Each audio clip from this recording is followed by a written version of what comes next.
Okay, we're going to look into some of the ingredients that are essential to Mexican cooking. And we start with the chiles. Of course, chile is the most important part. We're going to look at green chiles. There's many varieties of chiles out there, but you basically are going to be using some. And here are those. Poblano peppers.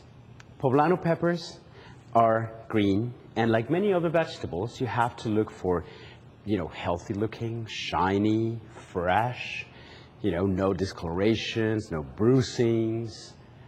Okay? Same with jalapeno peppers, the most commonly known chile out in the world. Serrano peppers, a little slimmer than jalapeno peppers, a little spicier. It is almost a rule that the smaller the chile, the spicier it is. So serranos are generally spicier than jalapenos, and jalapenos are generally spicier than poblano peppers. That's why we can eat poblano peppers in stuffed or whole, roasted and peeled. But basically, you're looking into all these fresh chiles, you're looking into the same situation. No bruising, freshness.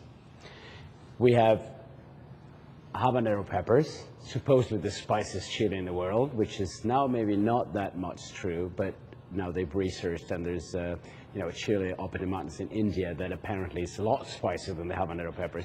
But habanero peppers is the pepper that Scoville based its heat level charge, thinking that this was the spiciest thing in the world. So everything goes from this on. So we are saying that habanero is the 10. We're not going to go through the Scoville units in the chiles because it gets a little too complicated.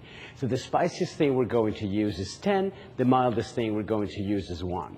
So that's how we're going to start talking about them. When we cook the sauces and we do toast, we will talk more about the ingredients, okay? These are some other chiles cera or chiles cristal that are called. Rarely you're going to be using them. Some Fresno chiles. Also jalapenos mature and they turn red or purple. We can see that here. This jalapeno is turning purple here. Some jalapenos will turn purple. Some jalapenos will turn red. And guess what? Red, mature jalapeno that dries is going to become a chipotle. This is a chipotle pepper, and you can see there's kind of like a relation in between these two guys, This one matured, and when it dried and smoked, it became a chipotle. So most of the red chiles derive from the green chiles. Here we have ancho peppers, which derive from the poblano pepper that has been left to mature in the vine and then dried. We have guajillo peppers. And again, with the dry peppers, when you're buying dry peppers, what you need to look into is also they're pliable. They're dry, but they're pliable. They still have life to them, okay? You don't want extremely dry chiles. Like this is a bad example, This even cracks. You don't want to buy that. You want to buy subtle, fresh, dry chiles.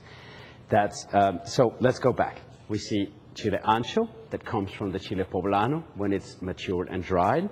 You have chiles guajillos, smooth, red. You can actually almost see through them. We have pasilla peppers that come from a chilaca pepper when fresh. Okay, so please don't confuse them. Make sure that your people knows this is an ancho and this is a pasilla. They're different chiles all along. This is black. This is red. They're going to produce totally different sauces and totally different situations. These are chiles cascabeles. They are called cascabel because they're like a rattle, and some of them rattle, and they do look like a rattle.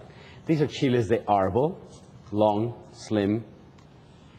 All right, these are dried chiles de árbol. You can also find fresh chiles de árbol at the market, and they will look like something like this, okay? But the most commonly used one is this kind of chile de árbol here, okay? This is another variety of chipotle pepper, the chipotle meco. You are maybe going to use this in a couple of the recipes, but it's a little bit more rare to use this one, but it's widely available as well as the other chipotle. We have most of our sauce making is based on tomatoes, tomatillos, and this is a tomatillo without the husk. This is the tomatillo with the husk. Have to peel that back off, take anything out, and ready to wash. There's a sticky substance in tomatillos that needs to be washed off, because if not, your sauces can turn a little bit bitter, okay? Tomatoes, basically the same. You look for a tomato that is fresh, non-bruised. The redder, the better. The more mature, the better. You know, and you know, one thing that is very important with our sauce making, and you'll see this when we go to the sauce making, is that as Mexican sauce making is based on all these ingredients that are basically vegetables, the variation in heat level, water content, dryness, it's enormous. So you have to learn to manage these ingredients, and that's why we're doing all these videos for you.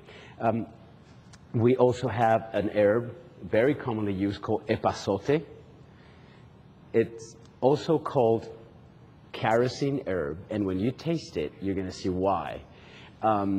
It imparts a very pleasant flavor to food. It may be an acquired taste for some, but it's a delicious herb that is used widely in many sauces in Mexico. It's also called wormweed in the United States. And no wonder, you know, an infusion of this, a couple of sprigs of this, it's an anti-parasite situation. So no wonder in a tropical country like Mexico, it made it into the daily foods. It's a good thing for you to constantly be eating a little bit of epazote. Keeps your body off bugs. So it's a good thing. Hoja Santa, it's called Piper auritum. It's one of it belongs to the mint family. And it's a very tender leaf that is used for wrapping fish and tamales. And it's delicious. It makes sauces too. It blends with chiles and it makes delicious sauces. And also, you know, what you're looking for is green, fresh leaves that are beautifully tender. Avocados. Avocados are the best avocados, and there's a reason why. They have a higher fat content than the large, big avocados, and they have more flavor, maybe because of that reason. We use all kinds of spices in our cooking. Remember, they came from Orient, the trips with the Spanish and China. So we had some spices that were native to the country, but a lot of them came. Here we have cloves, annatto seeds or achote seeds, allspice berries, also native to the Americas. We don't know if we used them before, but they're widely used now. We also have pumpkin seeds, sesame seeds, cumin seeds, anise seeds, and cinnamon, the real cinnamon, which is a very fine bark, and it's easily crumbled into the sauces.